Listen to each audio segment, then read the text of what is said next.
যে জাতীয় সরকার হলে আমাদের সুবিধা ছিল যে সেখানে যদি আমাদের প্রধান দল যেগুলো বিএনপি জামাত প্রপোর্শনাল যারা বেশি তার থেকে বেশি কম তাতে কম ছোটোখাটো সবাইকে নিয়ে যদি আমাদের বর্তমান আমাদের চিফ অ্যাডভাইজার যিনি অত্যন্ত সুনাম এবং দক্ষতার সহিত তার সুনাম এবং দক্ষতার ব্যাপারে আনকোয়েশ্চেনেবল অবশ্যই উনি এই পিরিয়ডে প্রফেসর ইউনূস ছাড়া কারো পক্ষে এই গভর্নমেন্ট চালানো সম্ভব ছিল জি আমরা যেভাবে তাকে সমালোচনা করি তার মতো লোক তার মধ্যে ব্যক্তিত্ব আন্তর্জাতিক খ্যাতিসম্পন্ন মানে he is very much recognise in the western world যেখানে পাওয়ার বেস যারা গভর্নমেন্টের থাকা না থাকা নির্ভর করে উনি থাকাতে কিন্তু আজকের এই বিশাল ব্যাপার।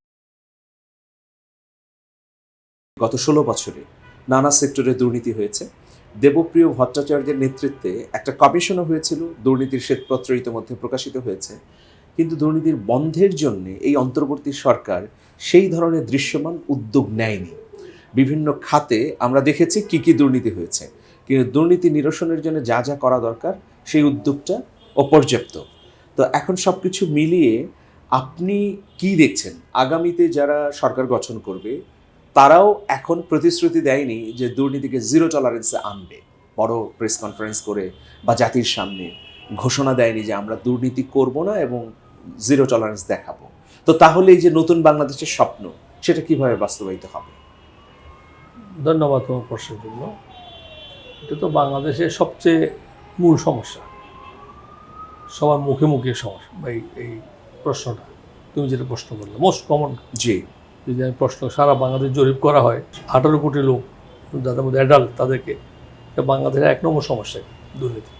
এক কথায় বাংলাদেশ একটু দুর্নীতিগ্রস্ত দেশ, ইট এস্টাবলিশড ওয়েল এস্টাবলিশড, এটা নিয়ে কোনো বিতর্কের সুযোগ নেই। কারণ যারা সরকার আসবে প্রথম কথা হচ্ছে বর্তমান সরকার করতে পারেনি, আমারও বর্তমান সরকারের অনেক লিমিটেশন রয়েছে। এটা একটা ইন্টারিম গভর্নমেন্ট, একটি বিপ্লবী সরকার, একটি গণ অভ্যুত্থানের ভিতর দিয়ে সরকারের জন্ম হয়েছে, এটার জনগণের ক্ষমতায় দিয়ে তারা সরকার এসছে, ডক্টরিন অফ নেসেসিটি যেটা বলি আমরা, এটা একটা বিপ্লবী সরকার হিসাবে এবং তাদের সময়কাল অত্যন্ত কম, এই সময় তারা অনেকগুলি কাজ করার এজেন্ডা নিয়েছে। আমি মনে করি তারা যথেষ্ট সফল কাম হয়েছে। যে একটা জুলাই সনদ তৈরি করেছে সেটা সবাই সব পার্টি স্বাক্ষর করেছে, কিছু মত পার্থক্য আছে, বাট মৌলিকভাবে তারা স্বীকৃতি দিয়েছে যে এটার বিপ্লবটাকে তারা রিকগনাইজড, এটা ইম্পর্টেন্ট। কারণ এটা সাথে পরবর্তী সরকারগুলো নির্ভরশীল, তাদের legitimacy depending on the July সনদ। সাম ডিফারেন্স ওপিনিয়ন, দুইটা হাউস করা হয়েছে, নতুন কিছু হয়েছে। অতএব এই সময় ভিতর তারপরেদের স্বৈর শাসকের বিচারের ব্যাপার একটা রায় ঘোষণা করা হয়েছে, সামনে আরও রায় ঘোষণা করছে। এইগুলো মৌলিক কাজ বলে মনে করি আমি। এই সরকারের পক্ষে এত অল্প সময়ের ভিতরে আর দুর্নীতির বিরুদ্ধে খুব কিছু করা সম্ভবপর আমি মনে করি না। তো একটা জিনিস আমি এখানে বলতে পারি যে অ্যাটলিস্ট তাদের যারা অ্যাডভাইজার রয়েছে, যে অ্যাডভাইজারগুলির কোনোটার ব্যাপারে উইথ এ ফিউ এক্সেপশন ডিসঅনেস্টির কোনো রিপোর্ট কিন্তু আমি ব্যক্তিগত পাইনি। এক্ষেত্রে স্যার একটা প্রশ্ন আছে একটু সাপ্লিমেন্টারি, সেটা হচ্ছে যে জনপ্রত্যাশা যেটা ছিল যে উপদেষ্টারা দায়িত্ব নেবার সময় তাদের সম্পদ বিবরণী প্রকাশ করবেন, অন্তর্বর্তীকালীন সরকারের প্রধান বলেছিলেনও যে আমার সম্পদ সহ সবার সম্পদ প্রকাশ করা হবে, সেটা হয়নি। এবং যখন ক্ষমতা ত্যাগ করবেন তারা তখন আবার সেটাকে রিভিউ করবেন বা জাতির সামনে তুলে ধরবেন। তো এটা তো জরুরি ছিল বা জনদাবি ছিল, এটা হয়নি। আর সবচেয়ে বড় কথা হচ্ছে যে সরকার, আমি বলছি যেহেতু একটি গণ অভ্যুত্থানের মধ্য দিয়ে সৃষ্টি হয়েছে এবং যারা এখানে অ্যাডভাইজার হিসাবে যাদেরকে সিলেক্ট করা হয়েছে তারা অনেকে এনজিও থেকে এসছে এবং পূর্ব অভিজ্ঞতা নাই বললে চলে, not well experience in running the show, running the government. এটা একটা লিমিটেশন ছিল। এখন এটা তোরা দেওয়া দরকার ছিল, দেয়নি, দ্যাটস ডিফারেন্ট ইস্যু, সেটা হয়তো আলোচনা করা যেতে পারে। কিন্তু পিপলস পারসেপশন আচ্ছা কিন্তু আমি মনে করি, যেহেতু আমি একজন সাধারণ হিসাবে সাধারণের সাথে মিশিয়ে আমি যদি শিক্ষকতা করি, তারপরেও আমার ভেরি উপরের লেভেল নিচের লেভেলে যে কোনো একটা অ্যাক্সেস আছে, এদের কারো দুর্নীতির হয়েছে ওই 2-1 বাদ দিয়ে এটার আমার কাছে কোনো তথ্য নেই। এবং আমি বিশ্বাস করি যে তারা খুবই অনেস্ট, তারা এটা পরিচয় দিয়েছে সততার।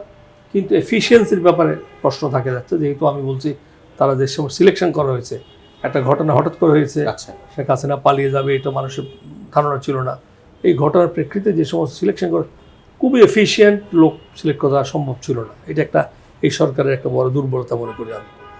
তার জন্য তারা আউটপুট যেটা করতে পারে সেটা করতে পারেনি, কিন্তু অনেস্টির দিক থেকে তারা প্রিভিয়াস যে কোনো সরকারের তুলনামূলকভাবে অনেক ভালো করেছে, এটা নির্দ্বিধায় বলা যাবে। আচ্ছা, এখন বিগত 16 বছরের যে দুর্নীতির পাহাড়, এটার তো প্রাথমিক অনুসন্ধান এবং এই ব্যাপারে কিভাবে উদ্যোগ গ্রহণ করে চিরদিনের জন্য বন্ধ করে দেয়া যায়, যেটার জন্য মানুষ বিপ্লব করেছে, অন্যতম একটা কারণ তো ছিল যে দুর্নীতি বন্ধ হবে, অবশ্যই সেইটার কি আপনি মনে করেন যে যাত্রাটা শুরু হয়েছে? দুর্নীতি করার জন্য সংস্কার কমিটিও তারা কিছু রিকমেন্ডেশন দিয়েছে, দুদক রিফর্মের, যতটুকু আমি শুনেছি। যদিও আমি যেহেতু স্বাস্থ্য সংক্রান্ত সাথে জড়িত বেশি, আমি তো সংস্কার কমিটির কোনোটা ছিলাম না। এদের সাথে কিছু আমি ওপিনিয়ন মত বিনিময়ে স্বাস্থ্য সংক্রান্ত কিছু তাদের কাছে কিছু আমরা ওপিনিয়ন দিয়েছি ব্যক্তিগতভাবে।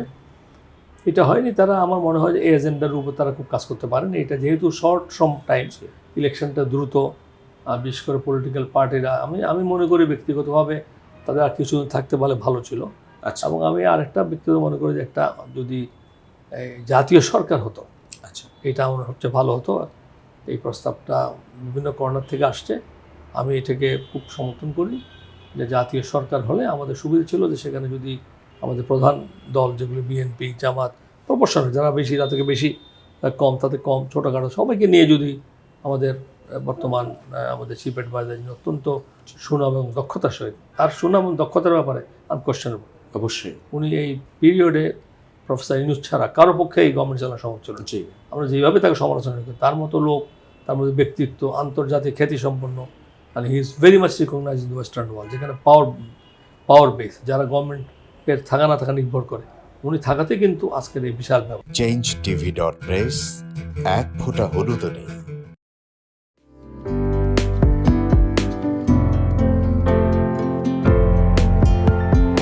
পহেলা জানুয়ারি 2025 ইউটিউব জার্নালিজমের অগ্রদূত changetv.press 6 বছর পেরিয়ে পা রাখল গর্বিত চেঞ্জ টিভি গণতন্ত্র, ভোটাধিকার, আইনের শাসন এবং মুক্ত সাংবাদিকতা প্রতিষ্ঠায় দীর্ঘদিন যাবৎ কাজ করে যাচ্ছে। বাংলাদেশের মানুষের জনমত গঠনে এবং একটি সুন্দর বাংলাদেশ বিনির্মাণের লক্ষ্যে তথ্য এবং বস্তুনিষ্ঠ সংবাদ পরিবেশন করে গোটা জাতিকে তাক লাগিয়ে দিয়েছে।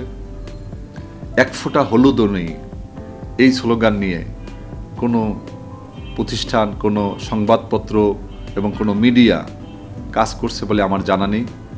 এবং বস্তুনিষ্ঠ সংবাদই যাদের প্রেরণা, যাদের একদল বস্তুনিষ্ঠ সংবাদকর্মী নিরলসভাবে একটা সুন্দর বাংলাদেশ গড়ার জন্য ক্ষুধা, দারিদ্র্যমুক্ত, শোষণমুক্ত, ইনসাফ ভিত্তিক একটা কল্যাণ রাষ্ট্র প্রতিষ্ঠার জন্য নিরলসভাবে কাজ করে যাচ্ছে, তার নাম হচ্ছে চেঞ্জ টিভি। বাংলাদেশ লেবার পার্টির পক্ষ থেকে আমি চেঞ্জ টিভির দর্শক, শ্রোতা এবং কলাকুশলী, বিজ্ঞাপনদাতা সবাইকে জানাই আন্তরিক শুভেচ্ছা, অভিনন্দন। 6টি বছর খুব বেশি নয়, 6টি মাস বা বছর একটা শিশু বয়স থাকে। এই শিশু বয়সে চেঞ্জ টিভি যা অর্জন করেছে তা কৈশোরে গিয়ে হয়তো আরও অনেক অনেক বড় আকারে ধারণ করবে। আমি বিশ্বাস করি যে বাংলাদেশের চেঞ্জ টিভি শুধু অনলাইন ভিত্তিক নয়, এটাকে আমরা স্যাটেলাইট হিসাবে দেখতে চাই। বাংলাদেশের মানুষ এই চেঞ্জ টিভির মাধ্যমে আরেকটি স্বপ্নকে তারা বাস্তবায়নের দিকে এগিয়ে যাবে। changetv.press এক ফোঁটা হলুদও নেই।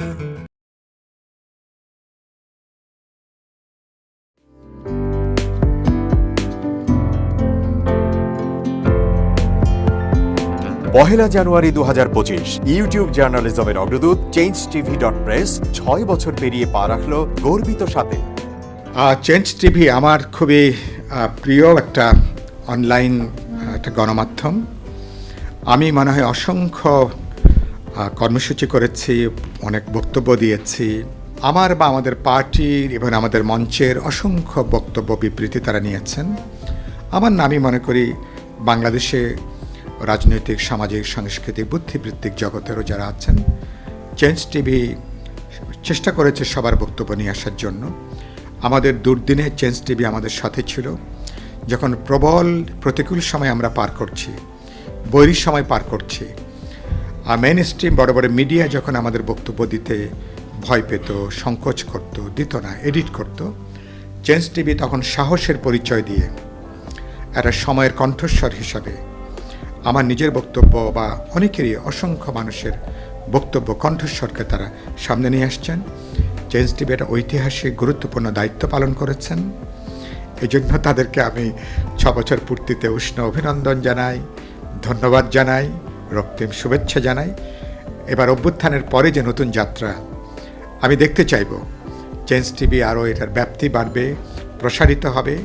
চেঞ্জ টিভি সচেতন লক্ষ লক্ষ পাঠক শ্রোতাদের মনোযোগ আকর্ষণ করেছে। ভবিষ্যতে এটা একটা জনপ্রিয় গণমাধ্যম হবে, যে গণমাধ্যম সত্য ন্যায় পথে হাঁটবে এবং সেই গণমাধ্যম একটা নৈতিক একটা মান তারা বজায় রাখবেন এবং একটা পেশাদারী সাংবাদিকতার পরিচয় দিয়ে। বাংলাদেশ এখন যে চ্যালেঞ্জের মুখোমুখি, আমরা একটা প্রচণ্ড উত্তরণকালীন গুরুত্বপূর্ণ সময় পার করছি। এই সময় চেঞ্জ টিভি আমাদের সাথে পথ চলবে, আমাদের গণতন্ত্রের অভিযাত্রার পথে হাঁটবে। আমি এই প্রত্যাশা করি। আমি চেঞ্জ টিভির যিনি প্রধান কাণ্ডারি আমিরুল মোমিনিন মানিক, আমি তাকে উষ্ণ অভিনন্দন জানাই। আমার অনুজ প্রতিম মানুষ, তিনি অসাধারণ সৃজনশীল মানুষ, উদ্যোক্তা মানুষ, তিনি একজন কর্মবীর, তাকে আমি শুভেচ্ছা জানাই। এবং আলী সহ এই পর্যন্ত চেঞ্জ টিভির যারা এর সঙ্গে যুক্ত আছেন, যে টিমে যারা যুক্ত আছেন, সাংবাদিক, কলাকুশলী, সবাইকে আমি, এবং আপনারা যারা চেঞ্জ টিভির ভক্ত, শ্রোতা, অনুসারী, আপনাদের জন্য আমার উষ্ণ অভিনন্দন, উষ্ণ শুভেচ্ছা। আশা করি আপনাদের যাত্রাটা আগামী দিনে আরও আনন্দদায়ক হবে, সফল হবে। বাংলাদেশের গণতান্ত্রিক অভিযাত্রার পথেও চেঞ্জ টিভি হাঁটতেই থাকবে। changetv.press, এক ফোঁটা হলুদও নেই।